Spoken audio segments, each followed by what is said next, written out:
চিকিৎসার অভাবে মৃত্যু। বাবার নিথর দেহ নিয়ে কলকাতা থেকে রায়গঞ্জের পথে পুলিশের পোর্ট ডিভিশনে কর্মরত ছেলে। নিজস্ব সংবাদদাতা। একজন অসহায় বৃদ্ধের মৃত্যুকে ঘিরে আজ ক্ষোভ, বেদনা ও প্রশ্নে উত্তাল সাধারণ মানুষ। চিকিৎসার আশায় হাসপাতালের দ্বারস্থ হয়েও যদি একজন রক্তাক্ত মানুষ প্রাথমিক চিকিৎসা না পান, তবে সেই মৃত্যুর দায় কার? মানবিকতা নাকি অর্থের নির্মম হিসাব, কোনটি আজ বড় হয়ে উঠেছে? অভিযোগ, নিয়মিত স্বাস্থ্য পরীক্ষা সেরে বাড়ি ফিরছিলেন এক বৃদ্ধ। ফেরার পথে দুর্ভাগ্যজনকভাবে তার হাঁটুতে একটি লোহার রডের আঘাত লাগে। শুরু হয় প্রবল রক্তক্ষরণ। যন্ত্রণায় ও আতঙ্কে তিনি প্রায় দিশেহারা হয়ে পড়েন। সেই সংকটময় মুহূর্তে এক মানবিক অটোচালক নিজের দায়িত্ববোধ থেকে বৃদ্ধকে দ্রুত নিয়ে যান কস্তুরী দাস মেমোরিয়াল সুপারস্পেশালিটি হসপিটালে। কিন্তু পরিবারের অভিযোগ, সেখানে আহত বৃদ্ধকে জরুরি চিকিৎসা না দিয়ে আর্থিক বিষয় নিয়ে প্রশ্ন তোলা হয় এবং কার্যত ফিরিয়ে দেওয়া হয়। অভিযোগের সত্যতা অবশ্য সংশ্লিষ্ট কর্তৃপক্ষের বক্তব্য ছাড়া নিশ্চিত করা সম্ভব নয়। সময় তখন দ্রুত ফুরিয়ে যাচ্ছে। তবুও হাল ছাড়েননি সেই অটোচালক। এক ফোঁটা মানবিকতার তাগিদে তিনি আবারও বৃদ্ধকে অন্য হাসপাতালে নিয়ে যাওয়ার চেষ্টা করেন। কিন্তু অবিরাম রক্তক্ষরণে দুর্বল হয়ে পড়া বৃদ্ধ শেষ পর্যন্ত মৃত্যুর কাছে হার মানেন। হাসপাতালের দরজায় পৌঁছানোর আগেই নিভে যায় তার জীবনের প্রদীপ। খবর পেয়ে ছুটে আসেন মৃত বৃদ্ধের ছেলে, যিনি কলকাতা পুলিশের পোর্ট ডিভিশনে কর্মরত। কিন্তু তখন আর কিছুই করার ছিল না। বাবার মুখে শেষবারের মতো জল তুলে দেওয়ার সুযোগও হয়নি তার। চোখের সামনে শুধু পড়েছিল বাবার নিথর দেহ। আজ সেই ছেলে বুকভরা যন্ত্রণা নিয়ে কলকাতা থেকে উত্তর দিনাজপুরের রায়গঞ্জের উদ্দেশ্যে রওনা দিয়েছেন। কর্মরত পুলিশকর্মীর কাঁধে আজ কর্তব্যের নয়, পিতৃহারা সন্তানের অসহনীয় শোকের ভার। অ্যাম্বুলেন্সে শুয়ে থাকা বাবার নিথর দেহ যেন প্রতিটি মুহূর্তে তাকে প্রশ্ন ছুড়ে দিচ্ছে, আর একটু মানবিকতা কি আমাকে বাঁচাতে পারত না? এই ঘটনাকে কেন্দ্র করে সাধারণ মানুষের মধ্যে তীব্র ক্ষোভের সৃষ্টি হয়েছে। প্রশ্ন উঠছে, জরুরি অবস্থায় একজন রক্তাক্ত মানুষকে প্রাথমিক চিকিৎসা দেওয়া কি হাসপাতালের নৈতিক ও মানবিক দায়িত্ব নয়? যদি অর্থের অভাব একজন মানুষের চিকিৎসার অধিকার কেড়ে নেয়, তবে সমাজ কোন পথে এগোচ্ছে? আজ একটি পরিবার তাদের প্রিয় মানুষটিকে হারিয়েছে। একজন ছেলে বাবার নিথর দেহ নিয়ে বাড়ি ফিরছেন। কিন্তু এই মৃত্যু শুধু একটি পরিবারের ব্যক্তিগত শোক নয়, এটি আমাদের স্বাস্থ্য ব্যবস্থা, মানবিকতা এবং সামাজিক বিবেকের সামনে এক কঠিন প্রশ্নচিহ্ন। মানুষের জীবন কি সত্যি অর্থের চেয়ে সস্তা? ঘটনার নিরপেক্ষ তদন্ত, সত্য উদ্ঘাটন এবং প্রয়োজনে দায়ীদের বিরুদ্ধে যথাযথ ব্যবস্থা গ্রহণের দাবি তুলেছেন স্থানীয় বাসিন্দা ও বিভিন্ন মহল। কারণ আজকের এই মৃত্যু যদি আমাদের বিবেককে না নাড়ায়, তবে আগামীকাল এমন পরিণতি কারো জন্যই অপেক্ষা করে থাকতে পারে। সোমবার হয়েছে ঘটনা। আজকে আপনাদেরকে কমপ্লেন জানালাম, ভার্বালি কমপ্লেন জানালাম। হ্যাঁ, আপনি ওটাকে আমাদেরকে জানাবেন কবে? শনিবার।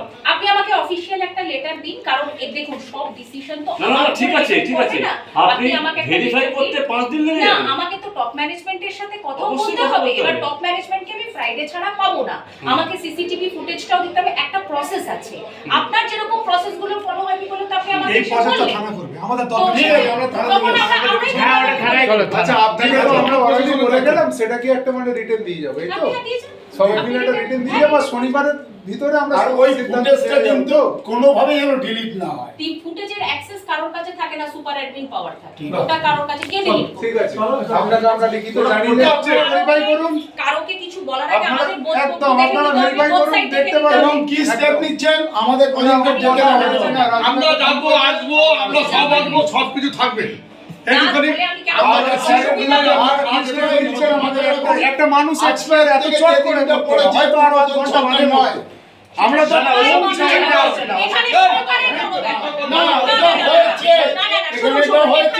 সরকারি নিয়ে কোনো ব্যাপার না, আমরা প্রতিষ্ঠান খুলেছি, আমরা ট্রিটমেন্ট দেব।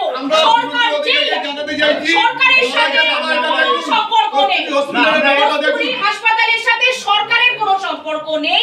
আমরা ট্রিটমেন্ট দিতে এসেছি, সবাইকে নির্বিশেষে ট্রিটমেন্ট দেব। ভুল হলে আপনারা বলবেন, আমরা পলিটিক্যালি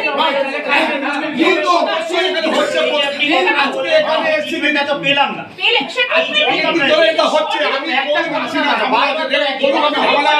আমি আসি আপনার মুখ থেকে, আমি চলে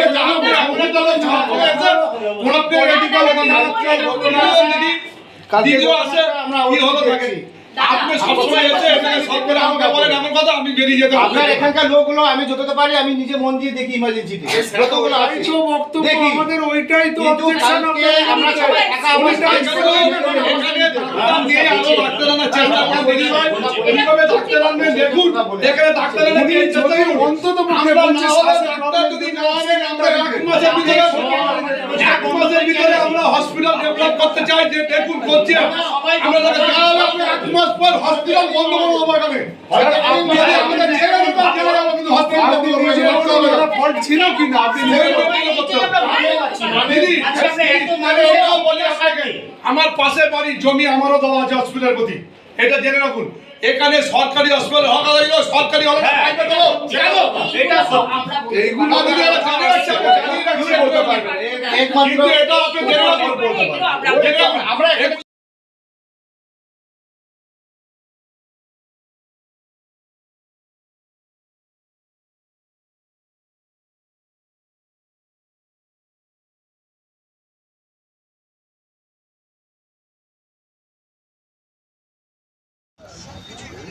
আপনি কি কারণে এখানে বসে আছেন? আমরা এখানে বসে আছি হসপিটালে। আমরা একটা পেশেন্ট নিয়েছিলাম কালকে, পেশেন্টটাকে কোনো পরিষেবা না দিয়ে আমাদের পাঠিয়ে দিল। রক্তক্ষণের জন্য আমাদের রাস্তায় ভদ্রলোকটা মারা গেল হসপিটালে। কিভাবে হয়েছে? এখানে একটা রাস্তা গাড়ি চালাতে গিয়ে একটা দুর্ঘটনা ঘটেছে, খাল ফলে একটা রডের সাথে লেগে পাটা কেটে যায়। সেটা কাটার পর আমরা এখানে নিয়ে আসি রক্তক্ষণের জন্য, এখানে নিয়ে আসি। এরা রক্তক্ষণ কোনো কাজ করলো না, এরা এখানে ট্রিটমেন্ট না করেই পাঠিয়ে দিল, ধরলো না, কোনো কিছু জিজ্ঞাসাই করলো না। কস্তুরী নার্সিংহোমে বললো আপনারা এখানে এবার বাংলাতে চলে যান, মানে ইজিতে কি কমার্স বাংলা কী বলে, কমার্সে। সেখানে আমরা নিয়ে যেয়ে ওখানে ট্রিটমেন্ট করাকালীন উনি মারা গেলেন রক্তক্ষণে। ডাক্তার ওখানে বললেন কি কারণে মারা গেছে? হ্যাঁ বলেছেন রক্তক্ষণের জন্য মারা গেছে। ওনার রক্তটা যদি ওখানে বন্ধ করা যেত তাহলে লোকটা বেঁচে যেত। তাহলে আপনারা চেষ্টা করেছিলেন? আমরা অনেক চেষ্টা করেছি হসপিটালে চেষ্টা করাবো, এরা কিছু করলো না। 20 মিনিট এখানে আমরা অপেক্ষা করেছি। তাহলে এনারা কি হাত দিয়েও ছুঁয়েও দেখেনি? ছয়নি, কোনো ডাক্তার ছয়নি, কিছুই করেনি? কিছুই করেনি। তাহলে আজকে আপনারা এই আমরা এখানে প্রতিবাদ করছেন? এখানে এসেছি, একটা অ্যাপ্লিকেশন করেছি, একটা থানায় জমা দেবো, একটা এখানে জমা দেবো, দিয়ে আমরা সুব্যবস্থা। এটা কালকে কটার সময় হয়েছে? এটা 12:30 হয়েছে ঘটনা। আচ্ছা, আমরা আপনারা এখানে এনেছি 12:53। আচ্ছা, মানে কালকে দিনে 12:53 নিয়ে এসেছিলেন, তারপরে ওনাকে হসপিটালে নিয়ে গেলেন কস্তুরী পিজিতে? না, কস্তুরীতে নিয়ে এসে এরাই বললো পিজিতে নিয়ে যেতে। আচ্ছা, পিজিতে নিয়ে গেছি, সেখানে যে ডাক্তারবাবু অনেক চেষ্টা করেছিলেন, বাঁচাতে পারেননি, রক্তক্ষণের জন্য উনি মারা গেলেন। তাহলে আপনারা এই আজকে সবাই মিলে এসেছেন, আজকে সবাই মিলে সেটাকে বলতে চাইছেন, বোঝাতে চাইছেন। তা আপনারা কি কোনো মাছ পিটিশন জমা করেছেন? মাতৃ জমা আছে, দেখুন মাতৃ আমরা সব কিছু সই করেছি, কী লেখা আছে সেটাও দেখুন। আচ্ছা, ঠিক আছে। কাল সোমবার হয়েছে ঘটনা, আজকে আপনাদেরকে কমপ্লেন জানালাম, ভার্বালি কমপ্লেন জানালাম। হ্যাঁ, আপনি ওটাকে আমাদেরকে জানাবেন কবে? শনিবার। আপনি আমাকে অফিশিয়াল একটা লেটার দিন, কারণ এর দেখুন সব ডিসিশন তো না না না, ঠিক আছে ঠিক আছে, আপনি ভেরিফাই করতে 5 দিন লেগে না, যাবে। আমাকে তো টপ ম্যানেজমেন্টের সাথে কথা অবশ্যই বলতে কথা হবে। বলতে এবার হবে। টপ ম্যানেজমেন্টকে আমি ফ্রাইডে ছাড়া পাবো না, আমাকে সিসিটিভি ফুটেজটাও দিতে হবে, একটা প্রসেস আছে। আপনার যেরকম প্রসেসগুলো ফলো হয়নি বলে তো আপনি আমাকে এই প্রসেসটা থানা করবে, আমাদের দরকার নেই, আমরা থানা চলো আচ্ছা আপনাকে তো আমরা অলরেডি বলে গেলাম, সেটা কি একটা মানে রিটেন দিয়ে যাবে, এই তো সবাই মিলে একটা রিটেন দিয়ে যাবো, আর শনিবারের ভিতরে আমরা আর ওই ফুটেজটা কিন্তু কোনোভাবেই যেন ডিলিট না হয়। ফুটেজের অ্যাক্সেস কারোর কাছে থাকে না, সুপার অ্যাডমিন পাওয়ার থাকে, ওটা কারোর কাছে কে ডিলিট ঠিক আছে।